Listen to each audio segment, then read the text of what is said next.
Hoje a gente vai falar um pouquinho, né, sobre a higiene individual. Aos alunos novos, sejam todos bem-vindos, né? Eu sou a Karen, vou dar essa disciplina para vocês de higiene e profilaxia. Ontem a gente viu sobre a questão da higiene individual, higiene coletiva, mas foram só os conceitos. A gente vai estudar mesmo cada dia da semana essa disciplina, tá?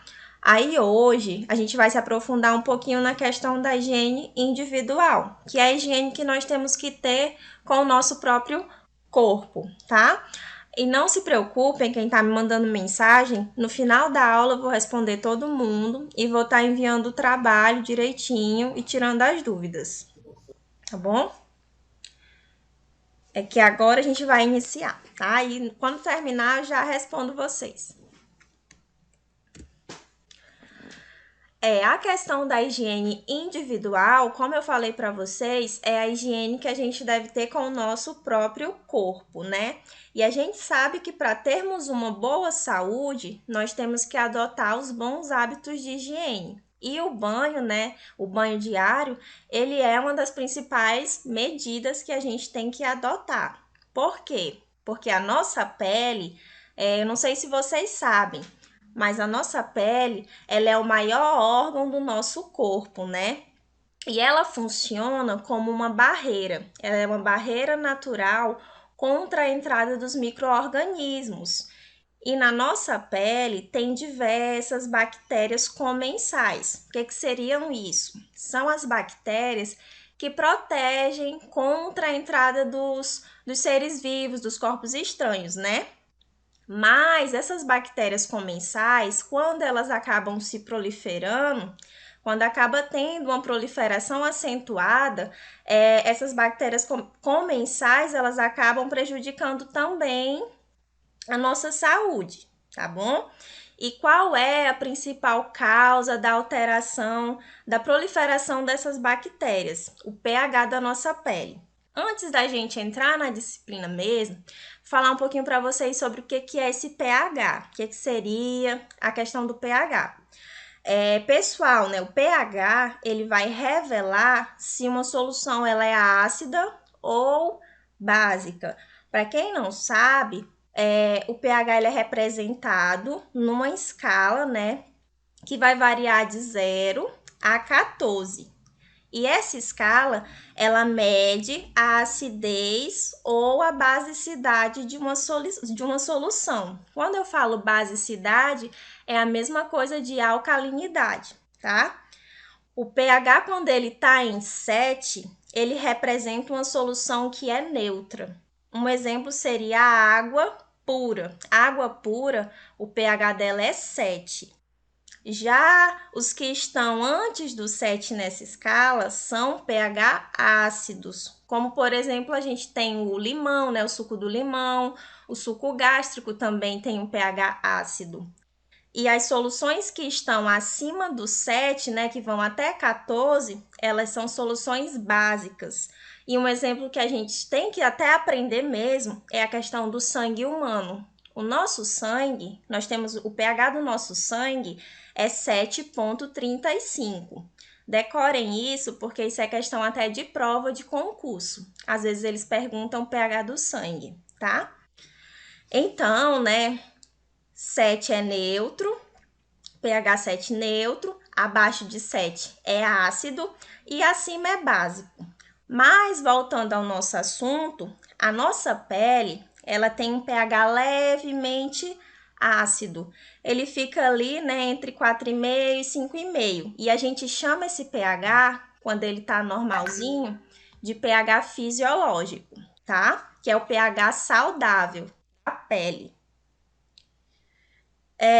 Gente, o que pode estar alterando o pH da nossa pele? O suor, a oleosidade, as células mortas. O que seriam essas células mortas, professora? Quando você sua, se você friccionar assim sua pele, você vai ver que vai sair sujidades. Aquelas sujidadezinhas são as células mortas, tá? Todo dia a gente perde células mortas. E o que vai revelar que o nosso pH ele foi alterado? É o mau cheiro mesmo, né? Quando começa a surgir o mau cheiro, ele é o primeiro fator que vai indicar que essas mudanças no pH da nossa pele estão ocorrendo. Então, é nesse momento que é importante, né, que a gente tenha sempre a questão do banho diário, né? Porque ele vai limpar a nossa pele, ele vai permitir que ela respire livremente, ele vai remover o suor, a gordura, a poeira, proporciona também um bem-estar para a gente, dá um aspecto agradável e o banho ele ajuda a evitar as doenças de pele, tá bom? Então, é essa a importância do banho diário. Eu tô falando muito rápido? Tá todo mundo entendendo? Sim, Tá muito rápido ou tá tranquilo? sim, Tá de tranquilo. entendendo. Tá bom, então. Tá tranquilo. Tá bom, então. Porque às vezes eu me empolgo e saio falando muito rápido e vocês acabam se perdendo. Se tiver dúvida, pergunta, tá? Ok. Então, vamos lá, né? Voltando aqui. O revestimento cutâneo, ele é provido das células sudoríparas e sebáceas. Sudoríparas que são responsáveis pelo suor, né, das glândulas, desculpa, e as sebáceas pela produção do sebo, que eliminam o produto de dessamilação do organismo, sais ácidos, proteínas, gordura. E aí, quando é eliminado isso, forma-se uma camada protetora, que é chamada de verniz, que vai favorecer e aumentar a resistência da pele. Ao suor, vão se aderir as células de descamação, de poeira, os germes e os parasitas, ocorrendo a fermentação, originando os maus odores, o prurido e a sensação de desconforto. E para que se processe a adequada higiene da pele, é necessário o banho diário, seja ele de aspersão ou de imersão. Daqui, pessoal, vem a questão da gente higienizar a nossa pele através do banho, né? Pois o banho ele vai permitir que que a sujeira, né, que a poeira, que o suor, os germes e os parasitas que ficam acumulados durante o dia sejam removidos, tá bom? E o banho ele também estimula as funções orgânicas do nosso organismo. Vocês vão ver na disciplina de anatomia, mas isso não impede de eu dar uma pincelada aqui, que a nossa pele ela tem 3 camadas, tá? Eu vou citar aqui para vocês, que é a epiderme, né, que é a camada mais superficial da nossa pele, que é essa que a gente consegue higienizar. A derme, que é responsável pela termorregulamentação da pele, e a hipoderme, que é a camada mais profunda da pele, tá? Entre os banhos de aspersão, né, nós temos o banho de chuveiro. Um exemplo é o banho de chuveiro, ele é difundido universalmente, né, e ele é a melhor opção para a higiene corporal e para o estímulo das funções orgânicas. Os banhos de chuveiro, eles são bem mais econômicos do que o banho de imersão. O banho de imersão é aquele banho em banheiras, tá? Porque aquele banho de banheira, geralmente a gente gasta bem mais água e às vezes energia elétrica, né? Então, o banho de chuveiro, ele é o mais universal mesmo, que a gente costuma utilizar. Eles devem ser tomados mornos de preferência e na questão de você estar cuidando de um paciente, né?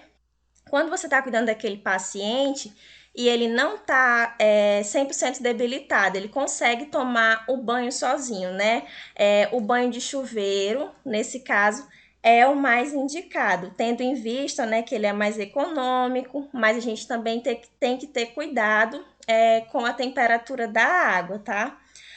E mesmo que esse paciente ele não necessite necessariamente da ajuda da gente durante o banho, nós devemos estar no quarto, tá? A gente não pode deixar o paciente sozinho nesse momento, tá bom? A gente pode estar utilizando o tempo que aquele paciente está tomando o banho para fazer a higiene da cama, para organizar o ambiente, para fazer a limpeza do leito, enfim. Mesmo que aquele paciente não esteja 100% debilitado, consiga tomar o banho dele sozinho, a gente tem que sempre estar ali presente no quarto, tá bom? Porque naquele momento do banho, às vezes acontece do paciente rebaixar, né? Então, a gente tem que estar por perto para poder intervir.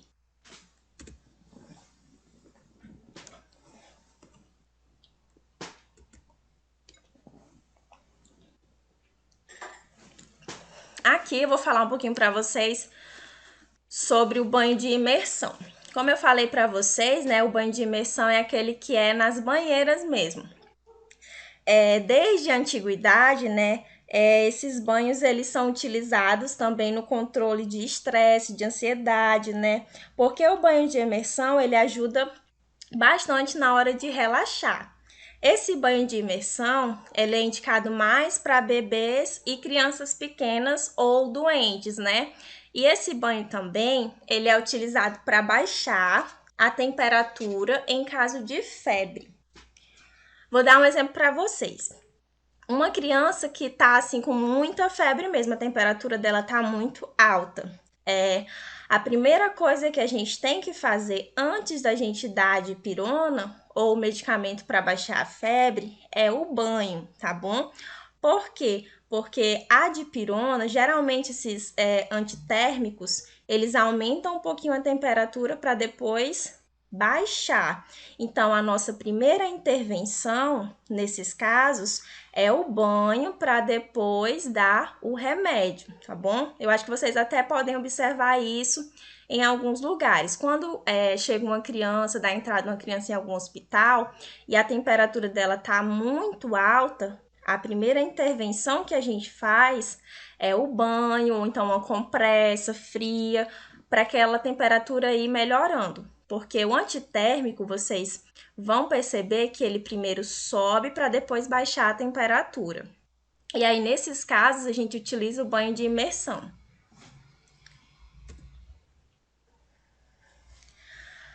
Aqui sobre os banhos frios, né?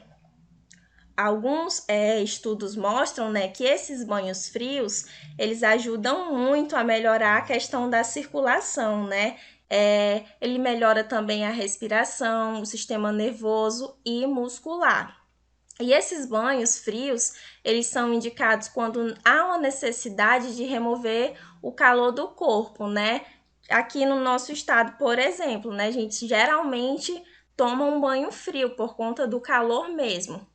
Mas os banhos frios, eles também têm alguns cuidados, né? O banho frio, o banho gelado, geralmente ele não é muito indicado quando a gente vai dormir, né? Antes de dormir, porque ele é um estimulante. Então, ele serve como estimulante, por isso ele é contraindicado na hora de dormir, tá bom? E eles também devem ser tomados rápidos, né? Por conta dos resfriados. A gente tem que tomar mais ou menos cerca de 5 minutos os banhos frios. Agora a gente vai entrar na questão da higiene feminina, né? A nossa higiene íntima, ela merece uma atenção, assim, especial, né? Inclusive na questão de a gente, como é que posso falar?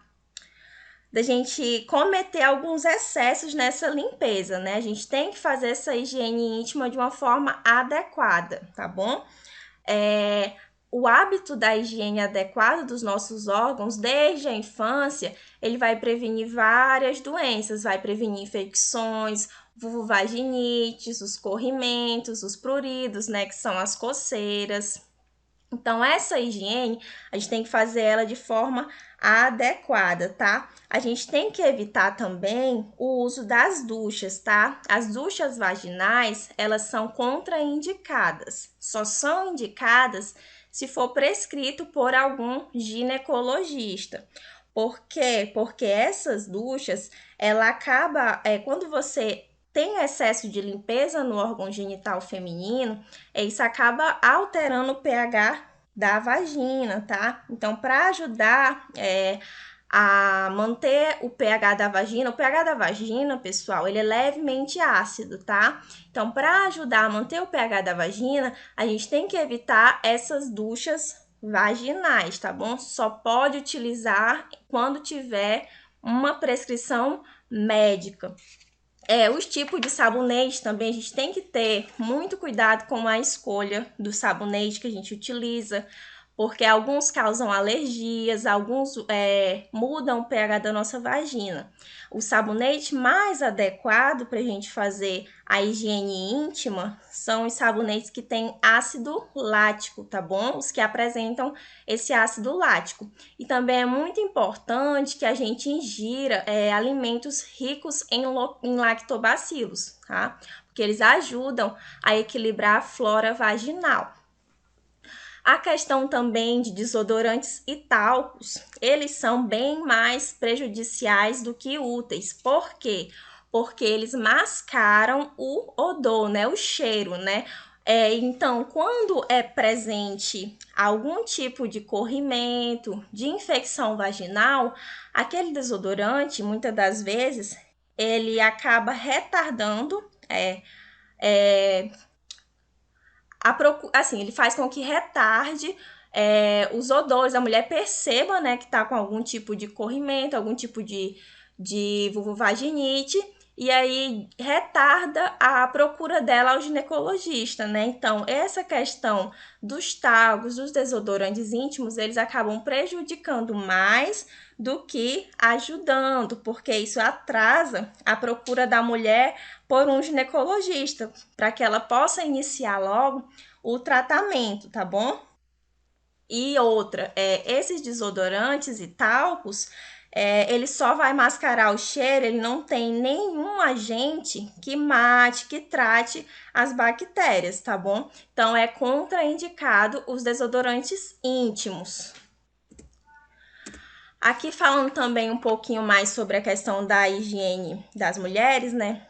É muito importante também que quando a gente vá fazer a higiene na hora do banho, nós tenhamos uma atenção especial com a parte externa, né? Já que existem várias preguinhas na pele da região que podem acumular o esmegma. O que é o esmegma? É um resíduozinho branco que ele é formado por combinação de células epiteliais e por gordura genital. Então, a gente tem que ter cuidado quando a gente for lavar a parte externa, né, da nossa vagina. A gente tem que ter cuidado com relação ao sabonete que a gente vai utilizar. Os sabonetes íntimos que contêm o ácido lático, eles são mais aconselháveis, eles ajudam a equilibrar o pH da nossa vagina, tá bom? E a gente também tem que utilizar os dedos para fazer essa higiene. Por quê, professor? Porque os dedos, eles vão fornecer uma maior mobilidade na hora da gente fazer a higiene da nossa vagina, tá? E a gente também tem que ter uma atenção na hora de lavar o clítoris, para poder retirar todo esse esmegma, que é essas plaquinhas brancas que ficam presentes na parte entre os grandes e os pequenos lábios e entre o clítoris também. E a gente deve também, nós mulheres, ter uma atenção a mais durante a menstruação, porque durante a menstruação a presença do sangue, né? E o sangue em si, ele já altera um pouquinho o pH da nossa vagina, tá? E os absorventes, né, eles acabam abafando. Então, todo ginecologista, todas as pessoas indicam para que nós usemos aquele absorvente normal, sem ser o OB, o externo. Porque aquele OB, ele acaba abafando ainda mais o canal e pode ocasionar a proliferação de fungos, como a cândida. A cândida, ela é um fungo comum que é presente na nossa vagina, na nossa flora. E aí, quando é um fungo, como é que eu posso falar para vocês? É um fungo oportunista, né? Que quando aquele meio acaba sendo mais abafado, a gente utiliza muita calça jeans para trabalhar, acaba utilizando absorvente externo, e aquele fungo ele se prolifera com o meio abafado. E aí causa aqueles sintomas que eu creio que a grande maioria de nós mulheres já teve, né? Que é a coceira, o prurido intenso, aquele corrimento mais leite talhado, semelhante a leite talhado, né? Esbranquiçado. Então, a gente tem que ter esses cuidados para estar evitando essa proliferação de fungos que não é nada sexualmente transmissível. A gente não pode confundir, tá bom? A questão do fungo que já é presente na nossa flora, da bactéria que já é presente na nossa flora, com as doenças sexualmente transmissíveis. Candidíase é completamente normal, só que se a gente tiver cuidados, ter a higiene adequada, a gente vai fazer com que aquele fungo, ele não se prolifere, né? Aquele fungo que é normal da nossa flora, tá bom? Aqui, né, pessoal, sobre a higiene masculina, né? A gente, técnicos e enfermeiros, a gente tem que dar algumas orientações para a mãe, principalmente para a mãe de um menino, de uma criança pequena, né, do sexo masculino. Por quê? Porque a gente tem que ensinar aquela mãe a tracionar o prepúcio, né, para que possa ocorrer, né, a limpeza da glande inteira, tá bom? Porque essa questão da gente fazer esse afastamento do prepúcio vai prevenir tanto infecções quanto reduzir a fimose, quando a fimose é presente, tá? A questão da fimose, ela regride normalmente até o 3º ano de vida. Então nós profissionais, nós temos que fazer essas orientações para as mães, né? Para que elas afastem o prepúcio, para que possa ser feita a higiene total do pênis, da glande, tá bom? Para que evite a fimose.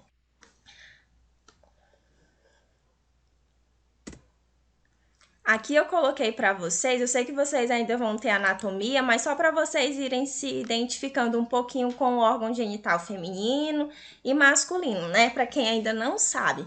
Aqui, né, como eu falei para vocês, nas mulheres, a gente tem que ter uma atenção especial com a higienização do clítoris, né, por conta do esmegma que fica acumulado. A gente tem que ter uma higienização especial entre os lábios maiores e os lábios menores. Aí a questão também da vagina, né? A gente não pode fazer ducha, tem que evitar as duchas.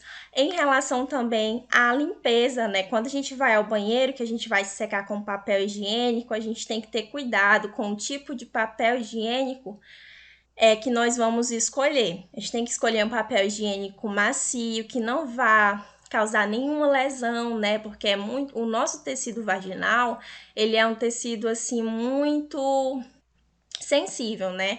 Então a gente tem que fazer essa limpeza sempre antero-posterior. O que seria isso? Da vagina para o ânus. Para quê? Para evitar que as bactérias presentes no ânus, que são provenientes do intestino, migrem para a vagina, para evitar as infecções, né? Então a gente sempre tem que limpar da vagina para o ânus, tá? Aí aqui tem um pouquinho da anatomia feminina, né? A gente fala sempre vagina isso tudo, mas não, pessoal. A vagina é só a parte do canal, tá? O nome disso daqui tudo é vulva. Só que a gente tem essa mania de falar vagina, como todo órgão genital, mas não, tá? Quando a gente se refere à vagina, é só a parte do canal. Isso aqui tudo é vulva. Aí aqui nós temos o monte pubiano, o clítoris, a uretra, a vagina, o ânus, os lábios menores e os lábios maiores. No homem, né, é bem mais simples, né? Aqui nós temos o prepúcio. O prepúcio é essa pele que recobre a glande, tá?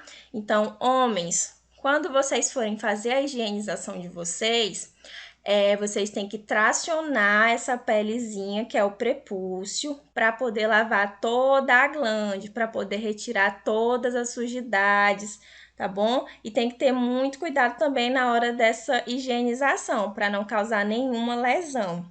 Outra coisa que é muito importante, após as relações sexuais, tanto as mulheres quanto os homens devem higienizar, tá bom? Porque assim, a questão da higiene após o ato sexual é muito importante para prevenir as infecções causadoras principalmente por fungos, como a candidíase, tá? E ajuda também, né, na questão de remover os resíduos de sêmen, o excesso de lubrificante que fica no preservativo. Então, após a relação sexual íntima, tem que fazer corretamente a higienização do órgão genital.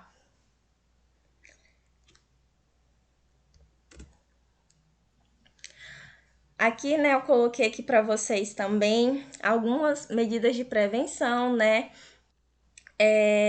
Em relação ao banho, né? Como eu já havia falado, para nós mulheres é muito importante que a gente escolha um sabonete íntimo correto, né? Um sabonete íntimo neutro, evitando sempre a questão do atrito excessivo, né? Como eu falei para vocês, a gente tem que higienizar de forma correta, mas ter cuidado também com o atrito, né? Pode causar irritação ou lesões. Nós devemos evitar o contato direto das unhas com o tecido vaginal por conta das lesões que podem ocasionar, né? Evitar o acúmulo de secreção entre os grandes e os pequenos lábios, que eu até citei para vocês que o nome desse acúmulo é esmegma, né? Que é aquelas secreção esbranquiçada que fica, né? São resíduos que ficam presentes tanto nos pequenos quanto nos grandes lábios e no clítoris. Usar sempre um papel higiênico macio para retirar as secreções vulvares acumuladas entre os lábios. Nós devemos também fazer a limpeza no sentido da vulva para o ânus, como eu falei, antero-posterior, por conta das bactérias que ficam ali presentes no intestino, para que elas não migrem para a vagina, para não causar infecção. Nós devemos evitar o uso de roupas justas ou de material sintético. O melhor tecido para nossa calcinha é o algodão, tá? Então, a gente tem que estar evitando utilizar de material sintético. Sempre que possível, né, a gente tem que dormir sem calcinha, utilizar roupas mais leves, vestidos. Eu já havia falado também para vocês sobre a questão do desodorante íntimo, né, que ele é desaconselhável, por quê? Porque ele vai mascarar, né, o cheiro da nossa vagina, e aí às vezes a gente não percebe que tem algum corrimento, porque assim, nós mulheres, em certos momentos, né, em certa fase do nosso ciclo, nós temos um corrimento que ele é fisiológico, que ele é nosso, né? Então, esses desodorantes íntimos, muitas das vezes, eles acabam confundindo o nosso cheiro, né? O cheiro natural da gente, e aí acaba dificultando da gente perceber que alguma coisa não está normal. E aí a gente acaba retardando a procura do ginecologista, acaba retardando o início do tratamento. Então, é desaconselhável a questão dos desodorantes, tá? Nós também devemos ficar atentas aos eventuais aumentos da secreção, né, que flui através da vagina. Como eu falei para vocês, nós já temos uma secreção fisiológica, né, que ela fica mais acentuada quando a gente está no período fértil, que é o muco cervical, né, o nome dessa secreção. Então, a gente tem que saber identificar quando que é uma secreção fisiológica. Quando não tem cheiro, quando aquela secreção ela é quase transparente, no máximo branquinha, quando é em pouca quantidade e quando não causa nenhum desconforto, nenhuma coceirinha, tá bom? E quando que já passa a ser uma secreção patológica. Quando aquela secreção vem acompanhada de odor, quando ela é amarelada, esverdeada, quando parece mais um catarrinho, né, que fica na calcinha, ou então uma natinha de leite, quando causa muito prurido, que é coceira, irritação. Então, esses são os sintomas que a gente tem que saber identificar para que a gente possa procurar o nosso ginecologista. E aos primeiros sinais, né, de corrimento, de coceira, nós devemos nos dirigir até o nosso ginecologista para que a gente possa fazer os nossos exames corretamente, para que ele possa passar o tratamento adequado. Agora a gente vai falar um pouquinho, né, sobre a higiene do couro cabeludo. A questão da higiene, né, dos nossos cabelos, né, é muito importante. Por quê, né? Porque evita a questão das pediculoses, né, que são os piolhos, das caspas, né, e das infecções no couro cabeludo, né? Os nossos cabelos, eles devem ser lavados pelo menos 2 vezes por semana, tá? Para evitar a questão do aparecimento dessas pediculoses, dessas caspas e dessas infecções. Os cabelos sadios e limpos, eles conferem uma boa aparência e uma sensação de bem-estar à pessoa, tá bom? Em certas civilizações, a aparência do cabelo é um indicativo de nível cultural, social e econômico. Tal importância dada aos cuidados com os cabelos é essa questão mesmo que eu falei para vocês, né? A gente tem que ter um cuidado especial com os nossos cabelos por conta dos parasitas que podem. Como é que eu posso falar, gente? Fugiu a palavra. Podem surgir por conta de uma higienização deficiente, tá? Os parasitas que podem surgir são as pediculosas, que eu não sei se vocês sabem, são os piolhos, né? As caspas também, e algumas infecções que são decorrentes da falta de higiene no couro cabeludo. Aí aqui tá falando que a quantidade varia, né, com a raça, a quantidade de fios de cabelos que a gente tem, e que nós possuímos, em média, 100 mil fios de cabelos. Nos nossos cabelos, também às vezes ficam acumulados, né, a poeira, gordura, e aí através do banho, né, da higienização do nosso cabelo, que a gente elimina todos esses resíduos. A gente também tem que ter um cuidado, né, com a nossa higiene oral, né? O ato da gente escovar os dentes, ele evita a proliferação das bactérias, né? Compreende também a higiene das gengivas, da língua, né, da língua saburosa e de toda a mucosa oral, né? A gente tem que também ter uma atenção com a escovação dos nossos dentes, né? Devemos, né, escovar os nossos dentes de forma correta após todas as refeições, né, para que evite o aparecimento de cáries, do mau hálito. Nós também devemos sempre estar utilizando o fio dental, né, para que e a pasta de dente adequada, né, para ajudar a prevenir o acúmulo das bactérias, dos tártaros, que podem estar ocasionando as cáries. Alguém tem alguma dúvida até aqui? Só eu falando, vocês estão tá tudo ok? Tá sim, senhora, tudo ok. Tudo ok? É tranquila, né? Vocês vão perceber que essa disciplina é bem tranquila mesmo. É mais sobre a questão da higiene da gente, depois a gente vai falar um pouquinho sobre a higiene ambiental e depois sobre a higiene do paciente. É bem curtinha mesmo. Professora, deixa eu tirar uma dúvida com a senhora. Pode perguntar. Quando a mulher está no ciclo menstrual e ela está fazendo uso do creme vaginal, quando o ciclo vem, aí a gente interrompe, né? O uso do ciclo do creme? Não interrompe. O tratamento, Pode usar né? normal. Pode usar normal, tá? É tratamento. Pode usar normal. Tua menstruação tá. veio, aí tu continua fazendo tratamento normal até os dias estipulados, tá bom?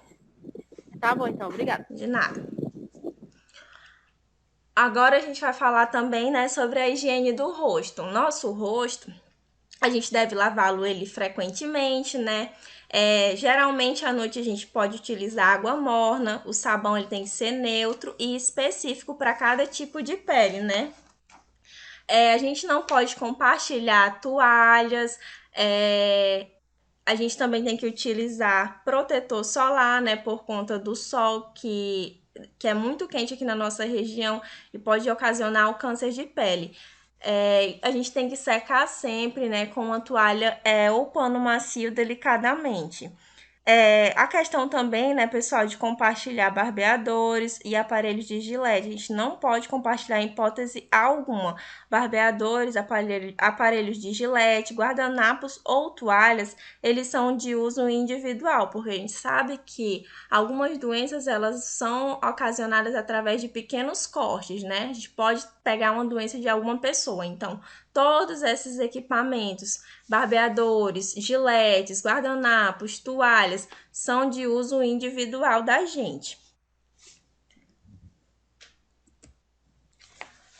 Acabou a aula, vocês têm dúvidas? Esse é o momento de falar. Eu queria lhe fazer uma pergunta. Pode fazer. É normal o corrimento em criança?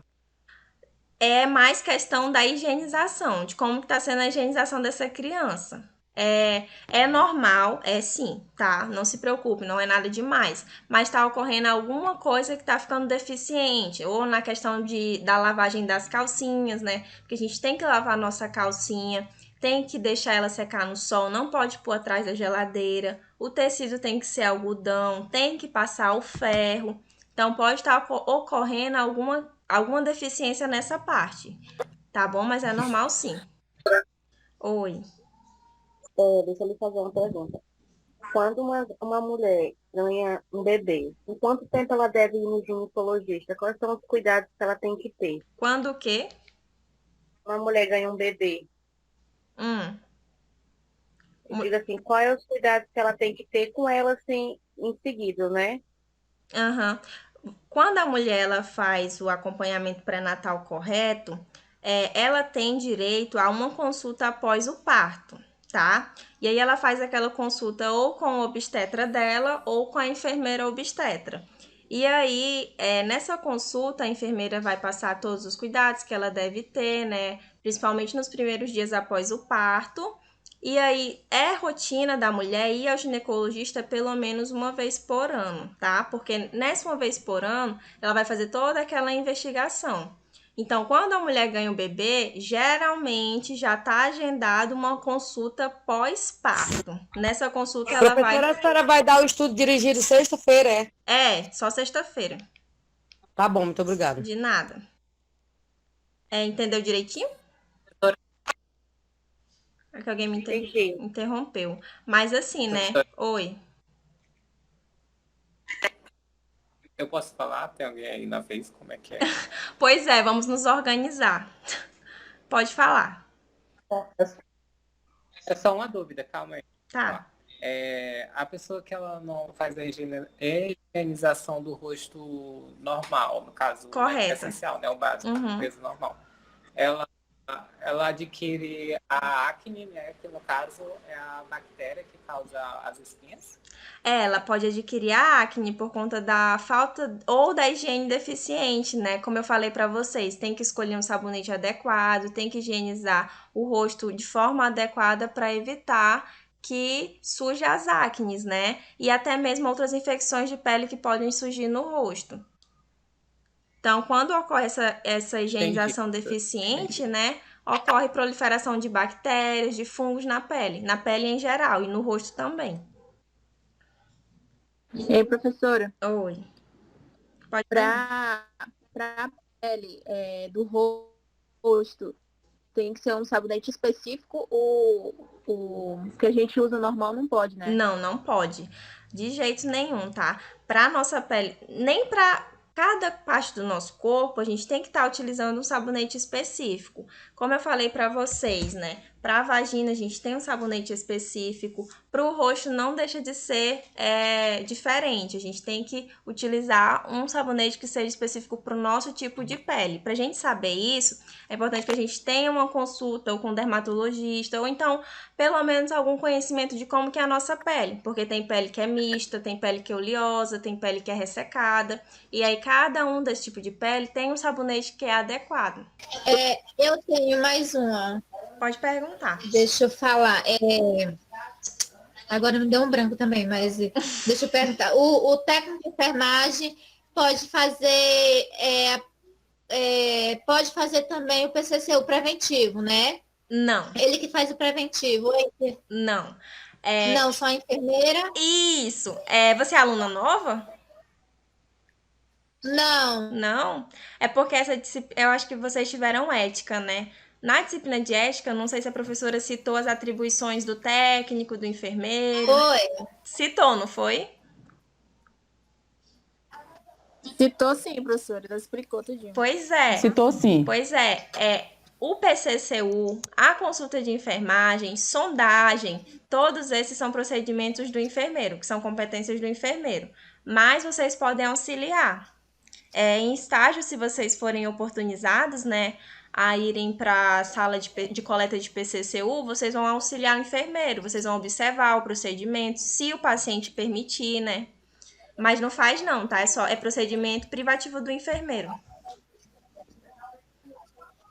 Ah, tá. Só do enfermeiro. Só do enfermeiro. É porque assim, eu já vi. Aliás, eu fui num posto e aí o técnico de enfermeiro que fez em mim, né? Por isso que eu tô perguntando, que eu fiquei com essa dúvida, assim. O técnico Aí eu não podia... sabia se podia ou não, se o técnico podia ou não. Pode, não? Por isso que eu perguntei. Não pode, gente. A gente tem que ter muito cuidado, né, com relação a esses procedimentos. Assim como eu que não tenho habilitação para fazer um procedimento que é nível médico, por exemplo, retirar um abscesso, eu não tenho habilitação para isso. Então, eu não posso fazer. Porque se der alguma coisa errada, às vezes o procedimento vai ok, você consegue fazer todo o procedimento. Aí não dá problema, né, para você, mas você não tem competência técnica para aquilo, tá? Então, a gente não pode fazer o que não é da nossa competência. Porque eu acho que tem que ser habilitada, né? Justamente. Deve ter curso Uhum. sobre esse procedimento. Vocês até estudaram, né, sobre imprudência, imperícia, negligência. Então, vocês observaram que se um técnico faz um procedimento Sim, que não é da já. competência dele, né, ele está cometendo o quê? Vocês lembram? É imperícia, professor. Isso, é imperícia. Mas a gente sabe, Pois é. Então, a gente tem que ter cuidado, enquanto profissionais, sobre o que é da nossa competência, o que não é da nossa competência, para a gente não fazer nenhum procedimento errado, né? Que não é da nossa competência. Professora? Oi. Professora? Pode É a falar. Marcela. Eu também já presenciei isso, mas foi uma situação diferente. Eu conheço esse técnico de enfermagem, ele já terminou a enfermagem e agora ele está pegando prática. Uhum. Geralmente acontece muito isso. Nos postos de saúde que eles trabalham, né? Uhum. Eles têm a oportunidade de pegar a prática naquela profissão que eles querem, no PCCU, fazendo pré-natal, na coleta. Uhum. E eles fazem isso. Geralmente o enfermeiro que é responsável pela unidade, geralmente eles fazem aqueles estágiozinhos, né? Para eles pegarem a prática. Uhum. Mas eles já são enfermeiros. Então não tem problema. Como ele já é enfermeiro, ele já tem o corém dele, ele já é habilitado a fazer o procedimento. Ele já tem conhecimento científico para executar o procedimento. Isso, eu já vi muito isso. Já. A gente também, vocês vão observar que mesmo alguns enfermeiros não sendo contratados daquele local, alguns profissionais podem pagar para ele fazer o plantão dele, coisas do tipo. Alguns se voluntariam também no posto para pegar a rotina. Quando vocês terminarem o curso de vocês, alguns vão até se voluntariar para poder pegar a rotina, porque, gente, infelizmente, hoje em dia só é contratado quem tem experiência, né? O mercado de trabalho ele é bem difícil. Professora, Oi. assim, essa é uma dúvida. Quando o homem ele não faz a higiene dele corretamente, Uhum. E ele tem relação sexual com a mulher, ele pode passar a infecção para a mulher, através dele a mulher pode pegar alguma infecção, né? Pode sim, porque no homem também é presente fungos, é presente bactérias, é presente vários tipos, né? Quando você não faz a higienização correta, acaba se proliferando e aí ele pode transmitir para a parceira, assim como as doenças sexualmente transmissíveis, né?